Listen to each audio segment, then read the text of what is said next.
చంద్రబాబు నాయుడు గారి నేతృత్వంలో కూటమి అధికారంలోకి వచ్చిన తర్వాత అదిగో ఇప్పుడు మొదటి ఉగాది పండుగ రాబోతుంది. ఉగాది అంటే పోయిన ఉగాదే గుర్తొస్తుంది. చంద్రబాబు గారు అప్పుడు ఉగాది రోజు కరెక్ట్గా మేము అధికారంలోకి వస్తే వాలంటీర్లను తీసేస్తామని ప్రచారం చేస్తున్నారు. తమ్ముళ్ళు నమ్మొద్దు, మీ గౌరవ వేతనాన్ని 5,000 కాదు 10,000కు పెంచుతాను అన్నది అదే రోజు. సరే పోనీయండి, అదేంటి వీళ్ళు ఇచ్చిన మేనిఫెస్టో సూపర్ 6 ఇంకా ఇవి అసలు అమలు స్టార్ట్ అవ్వలేదు. సరే ఇప్పుడు ఉగాది పెద్ద పండుగ వస్తూ ఉంది. అధికారంలోకి వచ్చిన తర్వాత మొదటి పండుగ. ఆ పండుగకు ఏదైనా కనుక పెద్ద హడావిడి మంచిగా ఉండాలి కదా, లేకపోతే ఏమో ఉంటుంది. అలాగని చెప్పి ఏదైనా కనుక వాళ్ళు ఇచ్చిన ఒక పెద్ద హామీని అమలు చేయడం కోసం ఉగాది పండుగను ఉపయోగించుకుంటున్నారా? అంటే రైతు భరోసానా, లేకపోతే 18 ఏళ్ళు నిండిన మహిళలకు ప్రతి ఒక్కరికి నెల 1,500 రూపాయలు డబ్బులు ఇవ్వడమా? ఇలా ఏదైనా వాళ్ళు ఇచ్చిన సూపర్ 6లో ప్రధానమైనవి ఏమైనా అమలు చేస్తూ ఉన్నారో అని అంటే అవేమీ లేదు. మరి ఏం చేస్తున్నారు అంటే P4 అనే ఒక బ్రహ్మాండమైన ప్రైవేటు ప్రభుత్వ భాగస్వామ్యంతో పేదరికాన్ని పోగొట్టడం కోసమట P4 విధానంతో ఉగాది పండుగ రోజు ఓ పెద్ద బ్రహ్మాండమైనటువంటి కార్యక్రమాలు నిర్వహిస్తూ ఉన్నారు. అమరావతిలో ఈ కార్యక్రమం అట ప్రభుత్వమే ప్రతి నియోజకవర్గానికి ఒక బస్సు పెడుతూ ఉందట. ఇంకా అడిషనల్గా వాళ్ళ పార్టీ తరపున ఇంక ఎక్కువ ఉండొచ్చు. ప్రతి ఊరు నుంచి ఒకరు ఈ సభలో పాల్గొనేకి పోవాలట. ఇంత చేస్తూ ఉన్నారు. అసలు P4 ఏంటి అంటే అది ప్రభుత్వం ఒక స్వచ్ఛంద సంస్థ నడుపుతుందట. సింపుల్, మీకు అర్థమయ్యేటట్టు చెప్పాలంటే ప్రభుత్వమే ఒక స్వచ్ఛంద సంస్థ. ఎవరెవరు పేదోళ్ళు ఉన్నారో ప్రభుత్వం పేదోళ్ళ లిస్టు తీస్తుందట.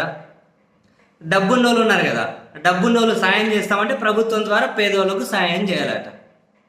సింపుల్. సో దీని ద్వారా రాష్ట్రంలో పేదరికం లేకుండా చేస్తారట. మరి ఎంతమంది సాయం చేస్తారో, ఏం సాయం చేస్తారో, సో ప్రభుత్వం ద్వారా సాయం చేయడం కాబట్టి కాసింత పేరు వస్తుంది అని చెప్పి ఎవరైనా ఏమంటారు ఆట ఏమంటారు ఒక గుర్తింపు కోసం కొందరు చేస్తారేమో. ఇప్పటికి చాలామంది ఏదో రూపంలో సేవా కార్యక్రమాలు చేస్తున్నారు కదా. ఇప్పుడు వీళ్ళు డబ్బు లేని వాళ్ళకి ఏదో సేవ చేస్తారట, సాయం చేస్తారట. అలా సాయం అందుకున్న కుటుంబాన్నేమో బంగారు కుటుంబం అని పిలుస్తారట. సాయం చేసిన వ్యక్తినేమో మార్గదర్శి అని పిలుస్తారట. ఏం దర్శి? మార్గదర్శి అని పిలుస్తారట. సాయం అందుకున్న కుటుంబాన్ని బంగారు కుటుంబం అని పిలుస్తారట. ఇంకా ఏమీ నాకు తెలిసి విధి విధానాలు కూడా ఏం రిలీజ్ అవ్వలే.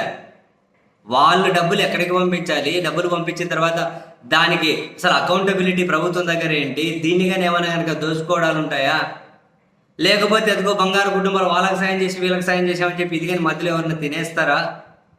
No clarity. సరే ఒక కుటుంబానికి ఏం సాయం చేస్తారు, ఎంత సాయం చేస్తారు, ఎన్ని కుటుంబాలను మీరు ఫస్ట్ లిస్ట్లో ఫైనల్ చేస్తున్నారు, మీకు ఇప్పటివరకు ఎంత డబ్బులు వచ్చింది, ఉగాది రోజు ఎన్ని కుటుంబాలను బంగారు కుటుంబాలు చేయబోతున్నారు, అసలు బంగారు కుటుంబం చేయడం ఏమేమి చేయబోతున్నారు మీరు, ఇదంతా తెలియాలి. ఇందులో ప్రభుత్వ భాగస్వామ్యం ఉందా అంటే ₹1 కానీ ప్రభుత్వం ఇవ్వదు, ఒక్క పావల కూడా ప్రభుత్వం ఇవ్వదు. కేవలం సాయం చేయాలనుకున్న వాళ్ళకి, సాయం అందుకోవాలనుకున్న వాళ్ళకి ప్రభుత్వం మధ్యలో కోఆర్డినేషన్ చేస్తుంది, ఒక వేదిక అంతే. దీన్ని మరి ఇంత భారీ ఎత్తున పేదరికాన్ని పారదోలడం కోసం నడుం బిగించిన ముఖ్యమంత్రి వార్తలు, పేదరికంపై యుద్ధం P4 ఎట్లా? అంతగానం పేదరికం వెళ్ళిపోతుందా? కార్పొరేట్ సోషల్ రెస్పాన్సిబిలిటీ అని ఒకటి ఉంది, గుర్తుంది ఎవరికైనా? ఎవరైనా పట్టించుకుంటున్నారా? అదిగైనా వాళ్ళు ట్యాక్స్ ఎగ్గొట్టడం కోసం ఉపయోగించుకుంటున్నారు. ఏమన్నా పావుల సాయం చేసి ₹10 చేసినామని చెప్పుకుంటూ కార్పొరేట్ సోషల్ రెస్పాన్సిబిలిటీ ఎక్కడన్నా వర్క్ అవుతుందా? ఎవరిని ఏమైనా చేస్తుండ్రా? మరి ఇదిగా అంత పెద్దగా వెలగబోతుందా? అన్ని కుటుంబాలకు అంతమంది సాయం చేస్తున్నా ఎన్ని వేల కోట్లు సాయం చేయాలి? ఎన్ని వేల కోట్లు సాయం చేయాలి? అన్ని వేల కోట్లు ఇస్తున్నారా? ఎవరిస్తున్నారు? చూడాలి మనం కూడా. ఇప్పుడు ఫర్ ఎగ్జాంపుల్ వీళ్ళ అంచనా ప్రకారం 65 లక్షల మంది విద్యార్థులకు 65 లక్షల మంది విద్యార్థులకు మాత్రమే. సింపుల్ అండి, 65 లక్షల మంది విద్యార్థులకు అమ్మఒడి ఇవ్వాలి అని ఒక్కొక్కరికి 15,000 అనుకుంటే యావరేజ్గా అటు ఇటు 9,000 కోట్లు ఏమో అవుతుందని చెప్తున్నారు. 9,000 కోట్ల పైన ఒక్కరికి 15,000 సాయం చేస్తే ఒక కుటుంబానికి 3-4 వేసుకోండి. ఒక కుటుంబానికి 15,000 ఏమన్నా సాయం చేయాలన్నా అట్లా 15 లక్షల 20 లక్షల కుటుంబాలకి 15,000 సాయం చేయాలన్నా అట్లా 9,000 కోట్లు కావాలి కదా, సింపుల్ లాజిక్. అరే అంటే ఎట్లా సాయం చేయబోతున్నారో తెలియట్లేదు. ఆ కార్యక్రమం అయితే ఉగాది రోజు ప్రభుత్వం ఏదో బ్రహ్మాండంగా చేయబోతుందని చెప్పి ఆ ప్రచారం అయితే అసలు ఒక రేంజ్లో జరగబోతుంది. వాళ్ళ పత్రికలకు, టీవీ ఛానళ్ళకి అడ్వర్టైజ్మెంట్ రూపంలో బాగా డబ్బులు అయితే రాబోతూ ఉన్నాయి.